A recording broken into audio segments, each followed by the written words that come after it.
All right, so it is the primary that could potentially cause some trouble for the President of the United States.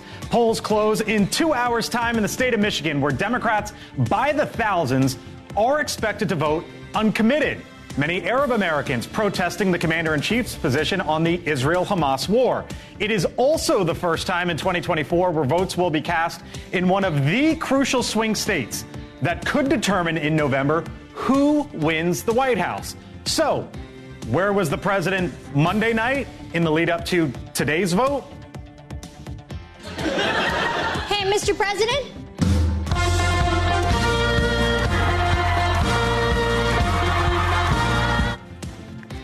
A surprise visit to the late-night TV comedy circuit. Come on in. I'm Blake Berman. This is The Hill on NewsNation.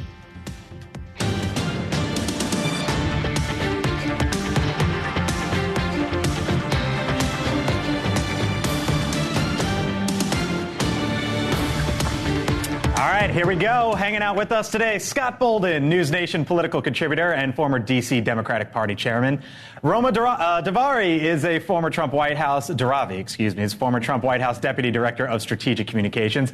Brad Howard, a Democratic strategist, and Mick Mulvaney, former Trump White House Chief of Staff, NewsNation contributor as well. Hello to you all, Roma Daravi. I got that confused off the top. Excuse me. Said it 3 times. Yeah, I got it right eventually. You'll read anything off the teleprompter. I've known Roma for quite some time. I've known her for quite some time. Mick, here's your article in The Hill. The primary voters Trump should worry about. We're going to get to your story here in a second, but what about this decision from the president's orbit to put him on late-night television last night in advance of Michigan? I know that it was the 10-year anniversary of Seth Meyers, but that doesn't guarantee you a presidential visit. Someone decided to do this last night. Why, Mick, do you think this was the time that they decided to put the president on late-night TV? Younger voters, and it's a softball interview. It's not like going on a Sunday talk show and having a real journalist. I mean, I like Seth Meyers, don't get me wrong, but this is not the hard-hitting stuff. So it's probably a smart play. It's no accident that it happened. It's not like CBS calls or whoever, I don't even know who Seth Meyers is with, and says, can we get you tonight? The White House calls and says, we would like to be on tonight. They pick and choose the time. So you think they purposely wanted to be on the night before Michigan? Younger audience before the Michigan primary doesn't hurt at all. Absolutely. I think it was a smart strategic play here. The president, when he's in that environment, one-on-one, his personality shines through. He's funny, he's engaging, he's warm. I think he presented the issues of the day in a way that relates to younger audiences. And you've got a huge young voting population in Michigan with the university system there. And it reminds voters of why they like him, and I thought that was smart. Does anybody know if this show's taped or is it live? It was taped. Yeah, so he did it earlier in the day and then, appeared at midnight Eastern or whatever. They don't edit out. No, my point is he get somebody who's 80 years old, who's getting up in years. I mean, we would never do something with, that late with my parents. If you do it at 4:30 in the afternoon, I'm not being completely serious. That was a huge thing for them. They heard about it for a whole week after. Why did you pass on the Super Bowl softball interview? So this was definitely an opportunity for them that they saw, we need to change the narrative on that. He took it, in my opinion, too casually. He got up there, he was having fun, they went to an ice cream shop, and he decided to talk about a ceasefire that doesn't exist. So here's that moment as the president was there in New York, talking what Roma mentioned about this idea of maybe there's a ceasefire in the works between Israel and Hamas. Watch. Can you give us a sense of when you think that ceasefire will start, sir? Well, I hope by the beginning of the weekend. The end of the weekend. At least my national security advisor tells me that we're close. We're close. It's not done yet. And my hope is by next Monday we'll have a ceasefire. Israel and Hamas, Scott, today both pushed back against that. Is that simply just trying to win the Michigan primary, and is it worth it and appropriate if that's the case? No, I probably wouldn't have said that in a social setting like that. But what did the president say? He said, I hope. And I've talked to my national security advisor. They are working on a temporary ceasefire. What I thought you were going to say, and Mick was going to say, that he didn't say temporary ceasefire. He said ceasefire, which has some permanence to it. That's not the case. Right. But listen, the appearance had nothing to do with Michigan. He needs younger voters. He smiled a lot. He was lighthearted. He cracked on Trump, not knowing his wife's name in a deposition or in an interview or in a speech. And so this was all good television to lighten him up. and I'll add, for some time, the Biden administration has been introducing the ceasefire term in the vernacular. You're starting to hear folks mention it in the context of first releasing the hostages and then getting a ceasefire. And so there's conditions around it, and he should have specified temporary, because there's really no ability for a long-term ceasefire here until every single hostage is returned. And that's why he did that on purpose, though. Do you think it was on purpose? I think he left that out on purpose. He's leaning towards not just these Michigan voters, but an entire base that is saying you're not strong enough on this. And unfortunately, he's also losing the Jewish vote on this, because they're seeing it as an anti-Semite. No. I was just in Israel. I was just in Israel 3 weeks ago. Jewish American voters, the ones that want him to be where he is, are going to be with him throughout this effort, as long as he continues to maintain support for bringing the hostages I do think, though, there's a lot of Jewish voters who see him going left and left and left. Correct. And say, wait a minute here. Yeah, right, but you also have to acknowledge both the conditions on the ground have dramatically changed, and that the American people, you've got to ensure here that you've got support of the American people when you're engaging in foreign conflicts. Okay. And so he's navigating a tough political environment. He's still voting against the ceasefire in the UN also. They're still voting against it. So Mick's sitting back because he's waiting for me to team up with this, I think. New article in The Hill, Mulvaney. You're just enjoying this? All right. Like I said, come on, hang out with us.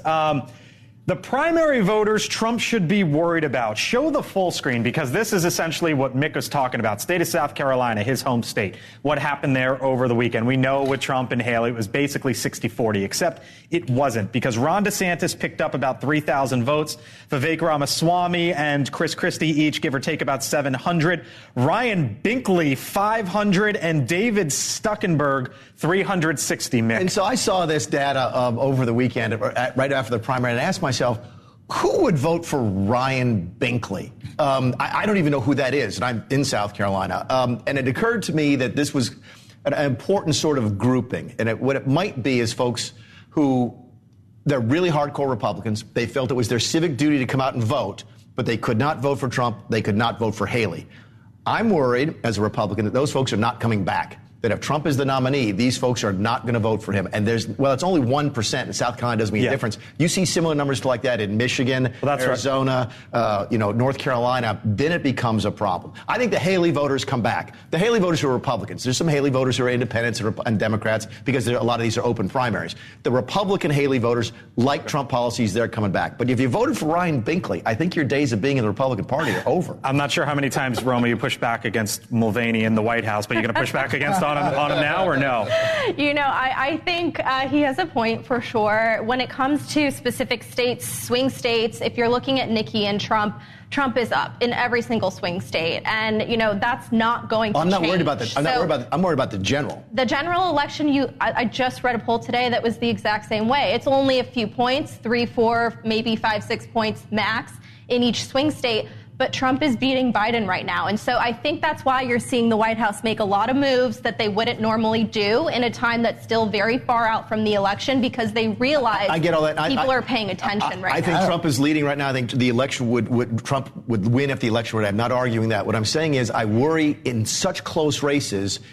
I would be worried if either candidate is losing their base. We're going to talk a little bit about... State of Michigan was like 10,000, right, in 2016, somewhere in there, give or take? Democrats losing Palestinian Americans in Michigan. If Trump is losing some of the Republican base... Again, this is a Republican primary. Hey, listen, forgive me for interrupting. No, go ahead. The election is now. We may be 9-10 months out, but the election is now. And more importantly, both of these very unpopular candidates, they're going to both take some hits of people staying away or writing in their parent's name or something. They're going to both suffer from that. It may matter in swing states, but overall it's not going to have a big impact on the election results. But I don't know if you can say those two things at the same time. If it has a big impact in a swing state, it may have an impact in the election. I'm a lawyer. I can do it. All right, come on in. Governor Chris Sununu, State of New Hampshire, joining us here on the Hill. Appreciate the time, sir. New Jersey. Did we get that? Yeah, I said New Jersey earlier. I meant New Hampshire. Forgive me if I ever go into your state. Don't throw a speeding ticket my way or something. Governor, thanks for being with us here on the Hill. What do you make of Mulvaney's article, Mick's article, and the point that he's making? You just heard some of it. I wonder if you share the concerns. Look, I think there's a huge concern across the entire Republican Party with Trump at the top of the ticket. The constituencies I look at, the suburban moms, They left in 2020. I don't see them coming back with Trump on top of the ticket. That younger voter, we've lost about 10, 12% of the actual voting part. Not that Republicans won the young vote in droves, but we're losing even bigger margins now. And I think that's exactly what you saw Biden do with Seth Meyers. He's trying to firm up that younger vote, that Democrat vote. Don't forget about me, come out. He's trying to convince people he's not 80 years old, and that's going to be a tough one. Gets tougher every day for that guy. But I think Mick is right on target. You're going to have a lot of constituencies that have to be there to get not just the total popular vote, but in Georgia, Arizona, Pennsylvania, Michigan, those constituencies have to be there. They've walked away from Trump, and that's why I'm working so hard for Nikki Haley. I mean, that's really exactly what this is about: electability up and down the ticket, because he's going to cost us House seats, Senate seats, and governorships. Okay. We can get into where the money's going to go, which ain't at Trump. It's not at the RNC. How the big money is going to flow in this campaign, Governor, if Trump is the nominee, is going to be substantially different as well.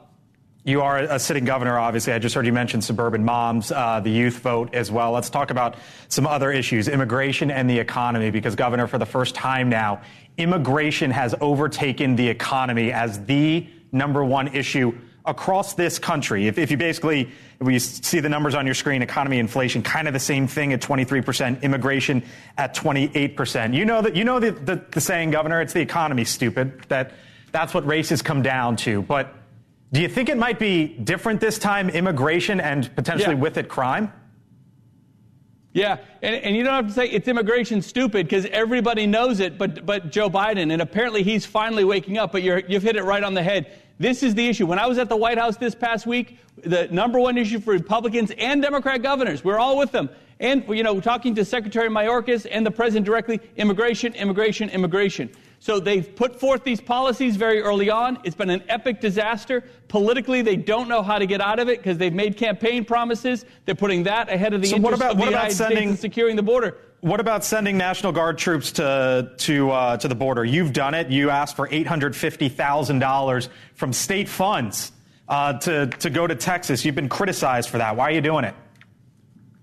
No, well, look, it's because it's the right thing to do. And the only people criticizing me are the ultra left wing. And the fact of the matter is people are very much in support of governors sending troops. I've sent hundreds of troops. This is a smaller detachment of MPs to help specifically with Eagle Pass, so it's a little bit of a smaller. A lot of states are joining in that effort, because whether you're in New Hampshire or California or Texas or Arkansas, everyone knows that border security, it leads to fentanyl. It's inhumane what's going on down there. The human trafficking and sex trafficking is very real. That's hitting all 50 states. And the Democrat governors, by the way, are quietly going, thank you, Republican governors, for finally making this an issue, because they're getting crushed too. This is not Biden versus Texas. This is the Biden administration versus 50 states. And that's why they're struggling. They have no answers. The only answer is one bill that is not going to pass, and they acknowledge it's not going to pass, but they got no plan B. They got no plan C. And good management requires, on the biggest American security issue, that you have plan B and plan C ready to go. And that's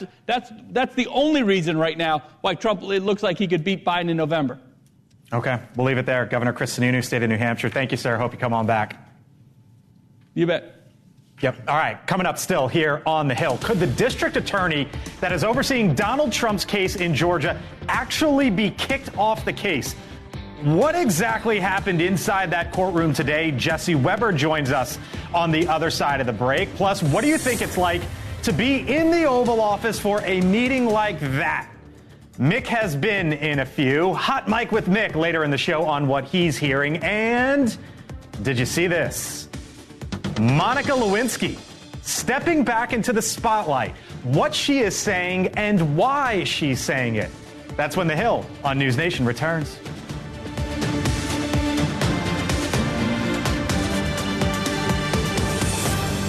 Witness back on the stand today in the Fani Willis hearing in the state of Georgia.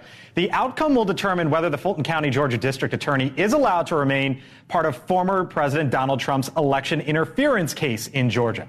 Now, divorce lawyer Terrence Bradley doubled down that he had no knowledge of when the relationship began between his former law partner, Nathan Wade, the top prosecutor on the case, and Fani Willis. But prosecutors still pressed him on how he learned about their relationship. I'm asking you, how did you know that? How did I know when they met? Somebody told you that, right? When they met? Yeah. Yes, correct. Who told you? Mr. Wade told me when they met. So you had more than one conversation about the relationship between Mr. Wade and Ms. Willis because he told you where he met her. That's correct? Incorrect. Incorrect. It's incorrect. It's incorrect. All right, joining us now, the host of Law and Crime Network and NewsNation legal contributor, Jesse Weber. Hello, Jesse. I'm not sure Mr. Bradley had the best day there up on the stand. I kind of don't want to get into the back and forth with all of it. The real question here is what's going to happen to Fani Willis, and where do you think this goes with her? Is she going to stay on the case or not, based off of where everything is today as you see it? So, big picture, this guy had terrible credibility issues, and he was supposed to be an important witness, right? The big star witness, right? Yeah, so the big thing here is when did this relationship between Nathan Wade and Fani Willis happen? If it occurred before she hired him, that looks really bad. Now, both Willis and Wade have said that, no, they began the relationship after she hired him. But Terrence Bradley, the guy you just saw there, he allegedly sent a text message to one of the defense attorneys in this case saying, I'm not even, this is the exact words, absolutely the relationship started before she hired him. He gets on the stand today and basically says, oh, I was speculating, I don't remember when the date started. The judge is going to have to wait through these credibility issues. Oh, big picture? Is she going to be kicked off or no? I don't think so. I think this is a question of that she has serious judgment issues. I think the judge is going to say, I can make an argument that there's a conflict of interest here, that you were possibly benefiting from appointing Nathan Wade to lead this case, but it might not rise to the level of where she is actually disqualified from prosecuting Donald Trump. I don't know if we've reached that level yet. Yeah, I agree with you, Jesse. I also don't think that the defense lawyers in this case have proven that there was something illicit going on or when the relationship started. The witness today certainly didn't help either side. And so it's a credibility issue, and the judges have to make a determination. But I agree with you. It's not enough to throw her off the case. But that opinion he writes is probably going to be ethically scathing to both of them from an appearance standpoint. Okay, separate case, Jesse, up in the state of New York, around the corner from you. Former President Donald Trump's lawyers are now asking that Stormy Daniels and his former attorney/fixer Michael Cohen be blocked from testimony in that New York case. Where is that going? And are we going to see Stormy Daniels on the stand? Let me be as clear as I can be. There is absolutely no way they are going to be barred from testifying. Why? Because that's the purpose of a trial. You have them on the stand. That's how you determine if they're credible or not. I've never heard of someone say, oh, I think they're going to be not truthful. We're not going to have them testify. That's not going to be. So they are important witnesses, because if you're talking about the hush money payments at issue here, how could you not have these key witnesses talking about it? Now, does that make the prosecution's case stronger? Not necessarily. Michael Cohen has a number of credibility issues that will be raised by Donald Trump's team, and this is already a legally complicated case. But do not expect that these two will not testify. What does it mean for Trump, Mick, if those two hit the stand, especially her? What are they going to say that they haven't already said 100 times? Okay. Where's the new evidence? That's what I keep wondering about in all of these cases. What is Michael Cohen going to say? I just worry about that he hasn't been selling for the last 3 years. I just wonder, as we get closer to the election and she's out there and talking again and brings it to the forefront, no big deal. Show me the swing voter that hasn't already made up their mind one way or the other on Stormy Daniels and Donald Trump. Again, these are the two, Donald Trump and Joe Biden are the two most well-known politicians in the country. I don't know how any of this moves the needle at all, short of a criminal conviction. And I still don't see that because I don't see any evidence that I haven't already read about in every single newspaper in the country. Well, that might be true, but you can certainly see a criminal conviction. This is a paper case.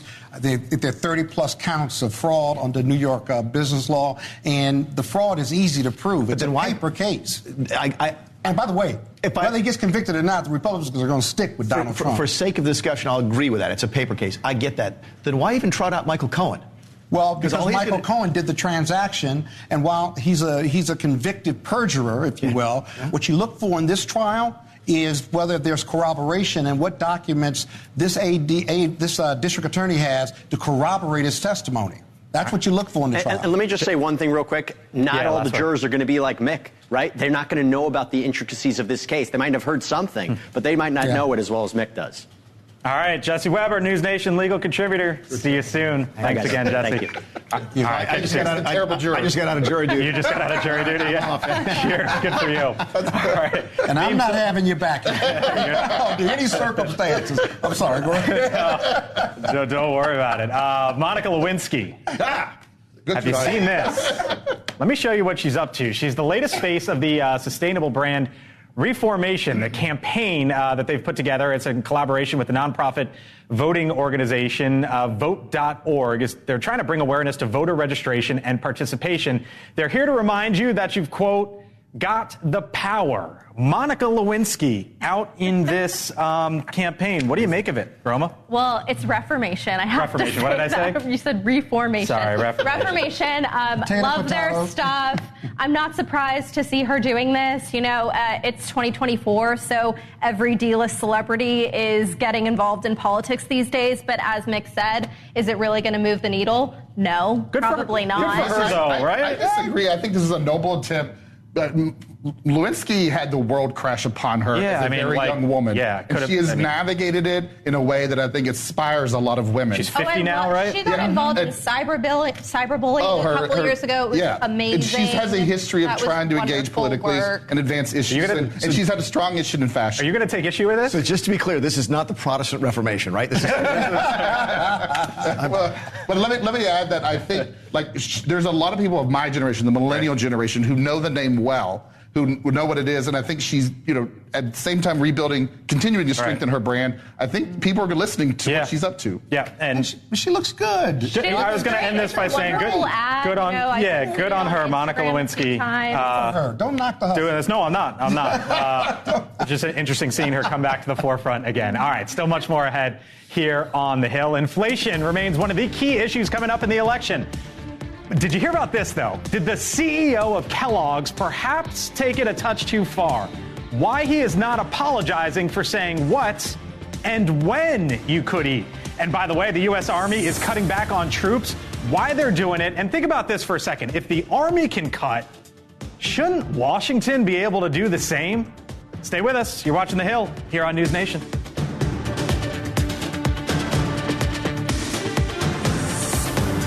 Welcome back here to The Hill. So we've been reporting for months about how the price of food is more expensive than ever. Really, all you have to do is go to the grocery store and you know, right? As we mentioned last week, it's been 30 years since food accounted for as much of Americans' income as it does right now. Well, the CEO of Kellogg's was asked about all of this, or at least some of it. He was talking after his earnings call about a week or so ago, and he talked about the concept of cereal for dinner, saying it is much more affordable than a traditional dinner. Here he was, CEO of Kellogg's, Gary Pilnick, just the other day. Watch. The cereal category has always been quite affordable, and it tends to be a great destination when consumers are under pressure. So some of the things that we're doing is first messaging. We got to reach the consumer where they are. So we're advertising about cereal for dinner. If you think about the cost of cereal for a family versus what they might otherwise do, that's going to be much more affordable. That's going to be much more affordable, and he got some backlash about basically saying, you know what? He should? He should get some backlash. Let me tell you why. Because in my community of African Americans who suffer in food deserts, when they're the poor and the least and lost and left out, they are eating cereal, unhealthy, high fructose, high carbohydrate cereal that's not healthy for them. When they're overweight, they tax the healthcare system, and it's a vicious circle. That's why he shouldn't be saying that. Okay, so before you jump in, he was asked about this. He was asked if the suggestion for cereal for dinner has the potential to land the wrong way, and he said, quote, "We don't think so. In fact, it's landing really well right now." That's self-serving for his company. He's the CEO after an earnings. I have to agree with you on the sugar. There's no question about it. There's some stuff out there that's really, really not healthy. But when I was a single man, I ate a lot of cereal for dinner. I mean, that's not that outrageous to sit I was in college. And have a bowl of Special K for dinner. I mean, when I was in the White House, you work until 11 o'clock at night. You're not making a fancy dinner when you get home. You eat whatever you can. I just don't find it. The sugar thing is right. That's a fair point, especially in neighborhoods that can't get fresh food, fresh fruit, that kind of stuff. That I understand. Or advice and counsel. But the idea of cereal for dinner by itself shouldn't be a bad thing. This went viral real quick, and then I'll get your reaction on the other side. Show the post if we can. Someone said, man, Man wants to push his business model for success, gets backlash. Got it. Haven't we all had cereal for dinner, rich or poor? That was one response. The other said, we live in a world where families have to choose cereal for dinner to save money. Sad. So that's part of the viral. It's a reality. I just don't know that it should be like a recommendation from the company that stands to profit off impoverished people. Fair. Well, the overall conversation is that food is more expensive, right? No one's arguing with that. So how are we actually going to make this better for the American people? As the CEO of a major food company, grocery store company, he should have a better answer than that. So some news in the headlines today. Macy's closing up 150 stores over the next few years or so. And that got me thinking. Now, granted, they're putting like Bloomingdale's and Bluemercury higher-end stores. But I thought to myself, Scott, you know what? If they're closing Macy's, I mean, this is an iconic brand, right? From the last few decades. From the last few decades, correct. Right. An iconic brand of the last couple decades or so. Why are we blocking Albertson and Kroger? And why are you potentially going to block the Capital One Discover deal? Is this the time to block? If Macy's can't cut it, is this the time to stop blocking the major companies that need to merge? Well, you're talking about apples and oranges first. It is, okay. but so literally, literally. But the reality is, this was a strategic move for growth. You know, Macy's and Bloomingdale's and the owner holding company has been in trouble for some time, and so shutting down shutting down Macy's, which is a step or two below Bloomingdale's, is a growth strategy that Wall Street has reacted positively to. Now, in regard to the mergers and stuff, Democrats hate mergers. It's going to hurt the workers and raise the costs and so forth. So I don't know. I'm a business Democrat, former D.C. Chamber of Commerce president. I don't know if I agree with that per se, but these are two different business issues you're talking about. Go ahead. I was going to say, the model of the huge department store is just going away, right? People are buying stuff online. They're going to specialty stores, buying local. There's a shift in the market, and they're responding to that. The merger here is problematic for a lot of reasons, because typically when you have one large supplier that dominates the market. And if these two combine, they'll dominate the West Coast. Here's the Wall Street Journal, the FTC's grocery gift to Walmart and Amazon, right? Like, I can't imagine Democrats have loved over the years seeing Walmart and Amazon grow the way they have. What's your response to that, though? But my response is that we need more competition within the market. And so keeping these things separated, that companies still competing on one another, but they have innovative solutions. But smaller operators can't compete with Amazon. Smaller operators can't compete with Walmart. That's how you need a big operator. It's sort of like you can't compete with Scott and I can't start a bank and compete with MasterCard and Visa. But Capital One could merge with Discover and compete with MasterCard. But most people still get their groceries locally, and that's what they're trying to keep access to here. Yeah, just on the Macy's story, I actually see it as a very positive thing. So what people don't realize is that Macy's owns Bloomingdale's, and this new CEO that's been on the job for less than a month came from Bloomingdale's. He was the one that put in place this new branch of the store called Bloomies, which I love, and it's very popular. They opened the first one right here in Virginia, and it's a small boutique version of the store that feeds a more direct audience. They're very popular and they're growing fast. Was my initial question crazy? No, it's not. But if Donald Trump were president, I know what the narrative would be from Elizabeth Warren, which is the rich are getting richer, which is why they can do Bloomingdale's, and the poor are getting poorer, which is why they have to close Macy's. I know you're scoffing at me when you give me that look. Is he right? That's what the message would be if Donald Trump. But people are moving to Macy's online, so it's not like they're losing customers. Okay. All right, another institution, by the way, undergoing major cuts, the U.S. Army. It is reducing the size of its total force by 24,000, or almost 5%, in preparation for future wars. Now, an Army document says the service is, quote, significantly overstructured. There are also not enough soldiers to fill existing units, by the way, due to recruiting shortfalls. I thought to myself, Mick, and you know about this significantly more than I do, but if the U.S. Army can cut, why can't the Defense Department cut? Why can't the federal government cut? I'd be fascinated to know how this happened, because we tried to do this a bunch of times, and the Pentagon's answer was always, we can't cut, we can't cut, we can't cut. We're too small already. We need to be adding more people. So I'm not really sure what's driving this. I think there's a lot more to this story yet to come out, because this is groundbreaking. It is. For the Army to cut back on their sizes like this. They always told the lawmakers they can never do with less. Ever. I remember having conversations with the Secretary of Defense saying, can you save 1 penny on a dollar next year? And he said, we've tried. We can't do that. Keep in mind, this is an entity that is not auditable. They are not able to be audited by the federal government or by an auditing firm. They just can't. They're too disorganized. So there's a lot more here below the surface. So back to see when it comes back out. to my initial question. If they can cut, and I was thinking to myself earlier today, arguably the greatest operator of this century, business operator, is Mark Zuckerberg. Whatever you think about Meta or him, you can't deny he's one of the great operators of his generation. They just cut their workforce, and they're flush with cash. They just cut their workforce over the last year by 22% or so. So again, if the Army can do it, if one of the great companies of this generation can do it, why can't the DOD or anyone else in Washington do it? I don't think anybody on the panel is arguing with you about that. But what Mick says is the Army doesn't know how to do it. They've never done it before. They've never been audited before. And so this is all new stuff. So do you think this is the sign of something to come or no? Or there's going to be a lot of folks on the Hill that want to know about this. Okay. Want to know where the 24 are coming from, why, what. There's more here than just this. And does it make us safe or less safe? And that the reality is we need a more modern military that can. We're not going to fight two wars at the same time, or what we need more in the terms of cyber technologies, et cetera. But the real reason why we haven't had a bunch of cuts to military spending is Congress, because they want to protect military spending and don't want to have to defend cuts to our. Back to my, and it's interesting to hear Mick say that, because if one can do it, and there's lots of questions about how one, might this be the start of something new? I don't know. Something to think about. Coming up, a big Oval Office meeting today with the president and the top 4 lawmakers. So, what is it like to be in that room at that very moment right there? What actually happens and what happened today? Hot Mic with Mick is next on the other side of the break. Stay with us. You're watching The Hill here on News Nation.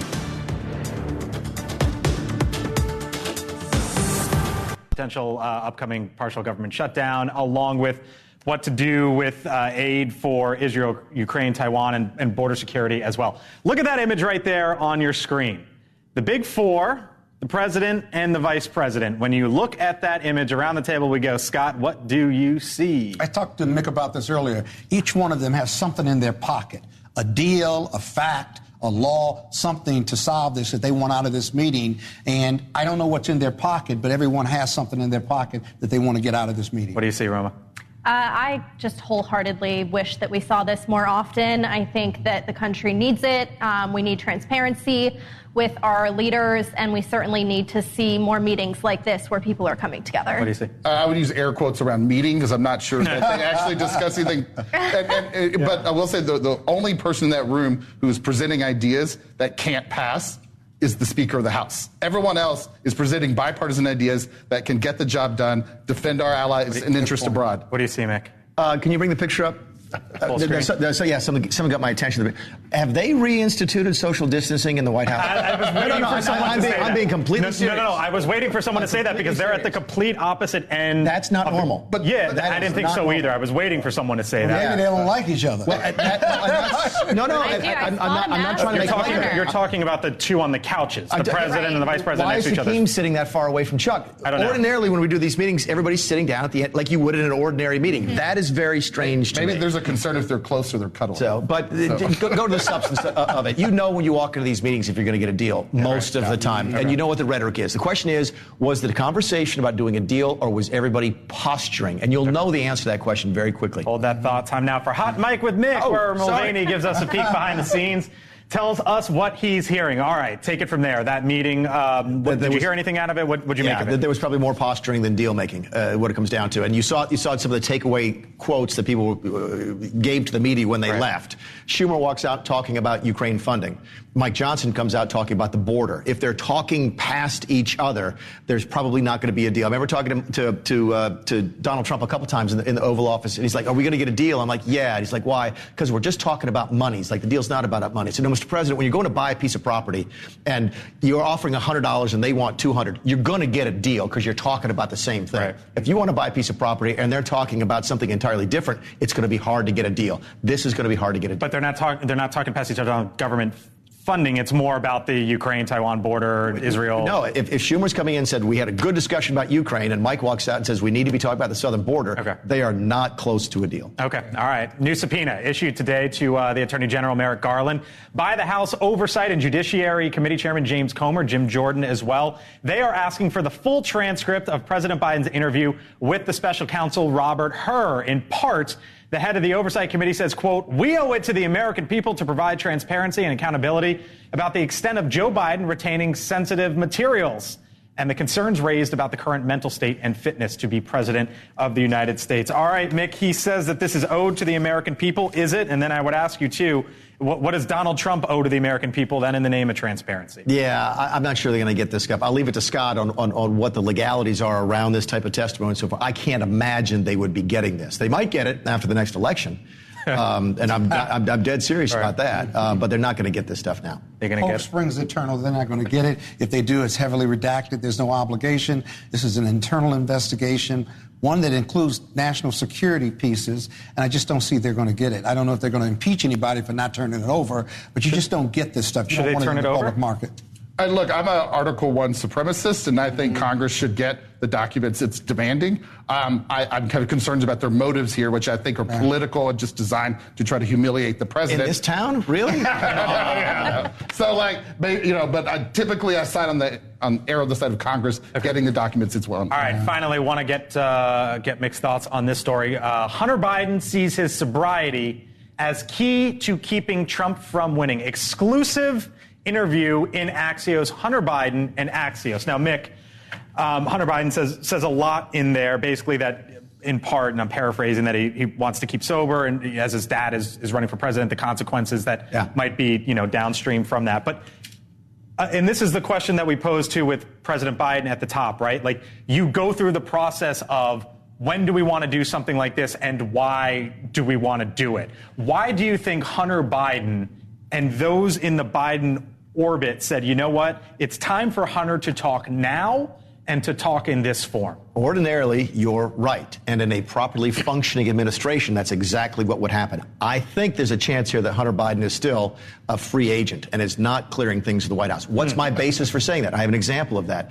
The time he gave the impromptu press conference at the steps of the Capitol building, you don't get the feeling the White House knew that one was coming. He's got a very high-profile celebrity lawyer who's running his case for Abby him. Lowell. And this may be more designed to sort of take care of Hunter than anything else, or at least designed to sell books or do whatever. I don't automatically go to the assumption that this was coordinated with the White House. So don't clip this, but I agree with Mick in the sense that unlike President Trump, Biden's children are not in this administration. He is a free and independent citizen. He is not an employee of the federal government. He is running his own defense and his own effort here. I agree with you. Because of that, he probably did run it by the White House operation. As a white-collar criminal defense lawyer, he's got a really good lawyer, one. And two, you see Hunter Biden out front more, and Hunter Biden is the boss. He's the client. All right. So the lawyer in strategy isn't doing anything without the client's approval. And think about it. It's not just good politics, right? But it's also good for his defense. We're talking about sobriety. I represented Marion Barry. And when he ran for mayor again, let me tell you, he went to communities that War III and War II that weren't his friends. And he talked about his sobriety, his drug use, and his mistakes, right? And he said one thing, and I'll never forget. He said, the difference between you and Bob or Bill and what have you is everyone's got a member of their family who's had sobriety and drug challenges, right? He said, mine are on the front page and yours aren't. And I'm going to tell you, that's an effective argument. You're going to hear more of this. So to take that a step further, Marion Barry wasn't running for president. Hunter Biden's father is running for president. So then it begs the question, should he be doing? I understand. The Republicans have made Hunter Biden a talking point, and he's tired of not talking. He wants to talk about sobriety and his road to recovery because it's human, and so many Americans, millions of Americans, can identify with it. It may not stop him from being indicted or rather prosecuted, if you will, but it certainly helps politically. He wants to talk about his sobriety because it's a positive thing. It's a wonderful thing to find it's a sobriety. Humane thing. But that is the reason that he's bringing it up, because it counteracts the narrative that he's getting from the Republican Party about where did all of this money come from that you were getting from these countries overseas while your father was vice president. That is the narrative.